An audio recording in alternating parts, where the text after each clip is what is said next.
You've been telling yourself, I'll finally be happy once I get that promotion. But be honest, how many milestones have you already hit that left you feeling exactly the same? We're all trapped in a cycle of chasing titles that don't actually fix our lives. Here is why your dream job feels like a dead end. There's a particular kind of Monday I want to talk about. Not the ordinary kind, not the bleak return to routine after a weekend that ended too quickly. A different kind. The Monday after you got the thing you wanted. Maybe it was a promotion, maybe it was an offer letter from the company you've been chasing for 2 years. Maybe it was finally hitting a number, a salary, a title, a milestone, and you quietly been pointing yourself towards it for longer than you'd care to admit. You'd imagined this Monday. In the imagined version, something is different. You move through the world with a settled quality you don't quite have yet. Things that used to irritate you, the commute, the inbox, the particular colleague who sends emails at 11 p.m. Somehow, those all matter less now. You've arrived. And the arrival changes things. Then the actual Monday comes. And you sit at the same desk, open the same laptop, begin the same sequence of tasks. And something you might have struggled to name, not quite disappointment, not quite emptiness, but something adjacent to both, quietly takes up residence in the space where the anticipation used to be. The psychologist Tal Ben-Sahar had a name for this. He calls it the Arrival Fallacy. The false belief that reaching a particular destination will bring lasting happiness. That on the other side of this goal, this achievement, this threshold, the real feeling begins. It's a fallacy not because the feeling isn't real. The feeling is real. The satisfaction of achievement is genuine, but is almost always temporary. And the part of us that set the goal, the part that did the wanting, rarely accounts for that. It assumes that what is being sought is a state, when actually what arrives is a moment. The wanting, it turns out, feels like more.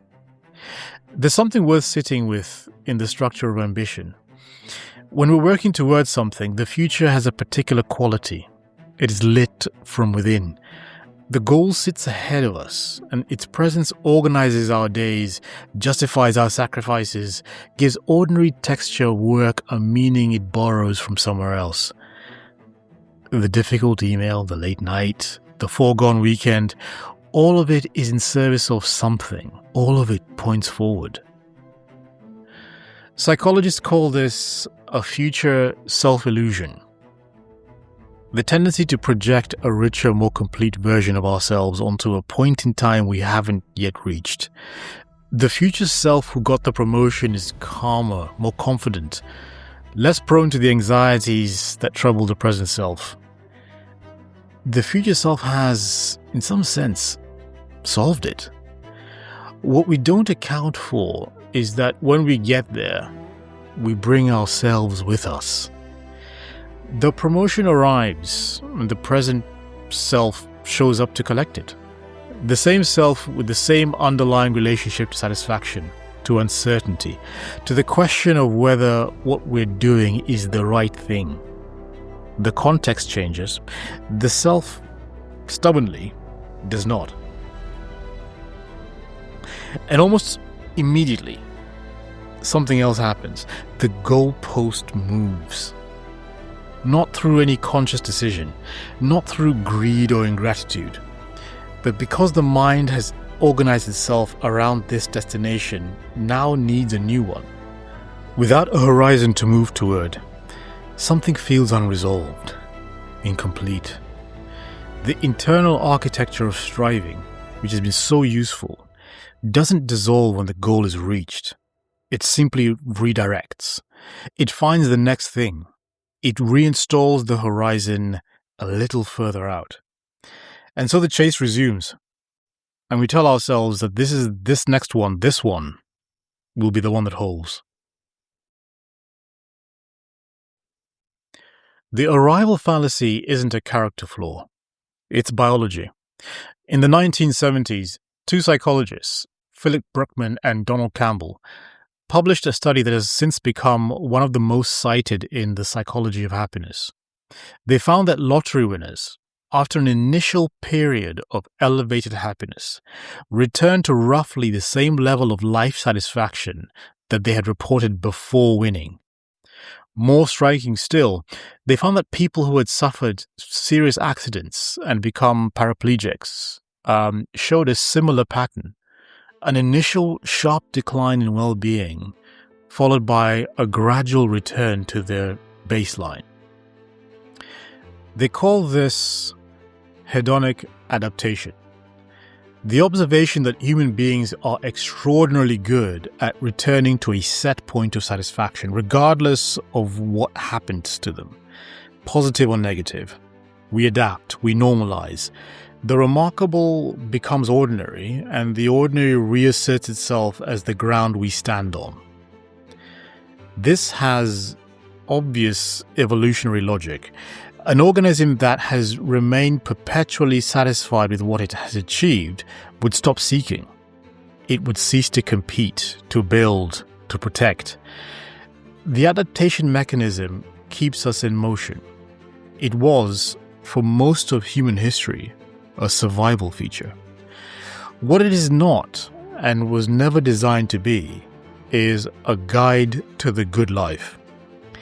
At the neurochemical level, the experience of striving and the experience of having are governed by two different systems entirely. Dopamine, the neurotransmitter most associated with pleasure in popular culture, is more accurately understood as a molecule of anticipation. It fires most intensely not when the reward is received, but in the period of seeking, the moment of expectation, the gap between desire and fulfillment. The neuroscientist Jack Pansep, who spent decades mapping the brain's emotional systems, called this the seeking system. And he argued it is among the most fundamental drives in the mammalian brain. When we're working towards something, the seeking system is engaged, dopamine is flowing. The experience is motivating, energizing in its own way, pleasurable, even when the work is difficult. The difficulty is part of it. The difficulty confirms that the goal is worth having. Then the goal arrives. The dopamine spike that accompanies achievement is real but brief. The seeking system has no further object, and without the forward motion, without the horizon, the neurochemical landscape shifts. Serotonin, the neurotransmitter most associated with contentment, with a settled sense of well-being, is not produced by achievement in any lasting way. It is associated with social connection, with a sense of belonging and status, with the experience of mattering to others. It is, in other words, not something a promotion gives you. It is something that has to be built and maintained in an entirely different register. The brain that has just achieved its goal is not flooded with serotonin. It's coming down from dopamine. And in that gap, in the neurochemical trough between the high of seeking and the gradual re-establishment of the baseline, is where hollow Monday morning lives. This would be merely something interesting if it were only a personal phenomenon. But it does not stay personal. It gets structured. Modern workplace culture, particularly in its corporate and professional forms, is built, whether consciously or not, on a remarkably precise exploitation of this kind of loop. The performance review cycle, the promotion ladder, the annual bonus, the quarterly target, these are not simply organizational tools. They are dopamine delivery systems. They are mechanisms for keeping the seeking system engaged, for ensuring that there's always a next threshold just close enough to feel attainable, but just far enough away to require sustained effort. The ladder is designed to have no real top floor, not as conspiracy, but as function. An employee who has arrived, who is genuinely stably satisfied with where they are, is, from a productivity standpoint, less useful than one who is still climbing. The system works best when the goalpost keeps moving, and it is very good at moving it. The language of corporate ambition is saturated with arrival metaphors, reaching the next level, getting to the table, breaking through. But the architecture beneath the language is built to prevent arrival in any sort of lasting sense. There is always another level, another table, another ceiling to break through. And we participate in this willingly, enthusiastically even, because the seeking feels so much like living. The forward motion, the purpose, the sense that the important thing is just ahead. It is genuinely compelling. It is neurologically compelling. It is not a trick we fall for through stupidity. It is a loop we enter because the loop is what the brain was built for. There is a story our culture tells us about professional success, and it goes something like this. The more you achieve, the more secure you become. The higher you climb, the more solid the ground beneath you. External markers, the title, the salary band, the size of the team that you manage, the conferences you're invited to speak at. These are not merely signals to others. They are, the story implies, evidence to yourself. Proof that you are, in some fundamental sense, okay. This is the professional mirage. The belief that internal stability can be built from external validation. That if you accumulate enough recognition through rank, through enough visible success, something settles inside you that was previously unsettled. It is a deeply human thing to believe. And it is, in my experience, almost entirely false. Not because external recognition doesn't matter. It does. And it would be dishonest to pretend otherwise, but because it operates at the wrong level. Recognition can confirm what you already know. It cannot create what you don't yet have. Confidence built on applause requires constant applause to maintain. Status experienced as identity requires constant status to feel intact. The psychologist Carl Rogers drew a distinction that I find quietly devastating in how accurately it describes this trap. He separated conditional worth, the sense that you are valuable only when you are performing, achieving, being approved of, from unconditional worth, the more stable sense that you are acceptable as you are, prior to any achievement. Most professional environments run almost entirely on conditional worth. They are structured to do so. The review, the feedback, the rating, the ranking, all of it communicates relentlessly that your value is a variable, not a constant. And if you're not careful, you begin to believe it. I want to make a distinction here that I think matters. The difference between healthy growth and what I'd call the pathological need for the next high. Healthy growth has an internal logic. It is driven by genuine curiosity, by the desire to become more capable, more useful, more understanding. It tolerates frustration.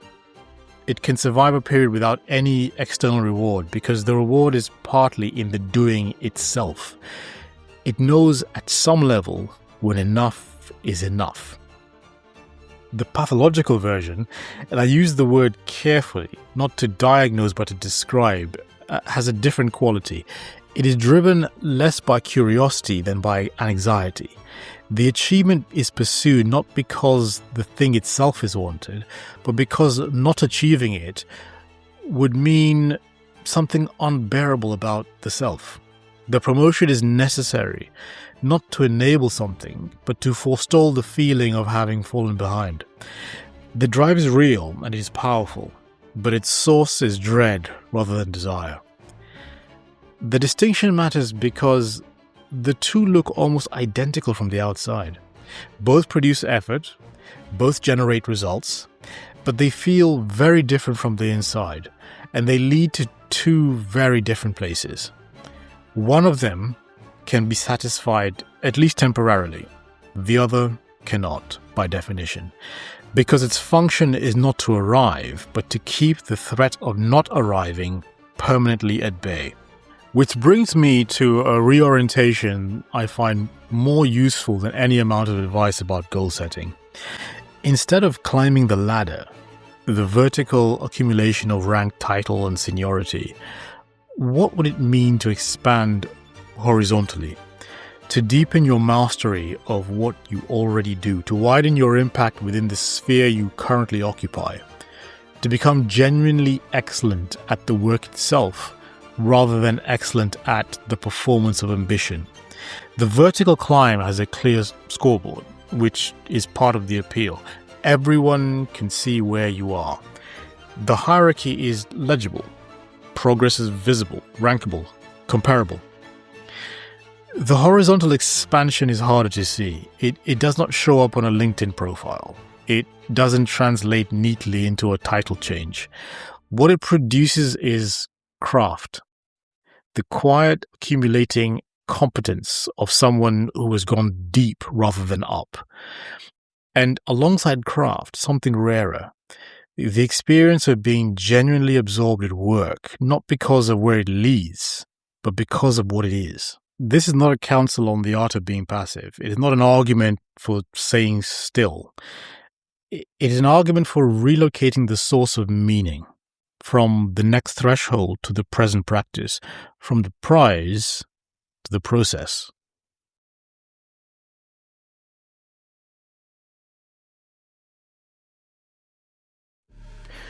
Let me be concrete, because I think this is the point where these ideas most often stay abstract when they need to become practical.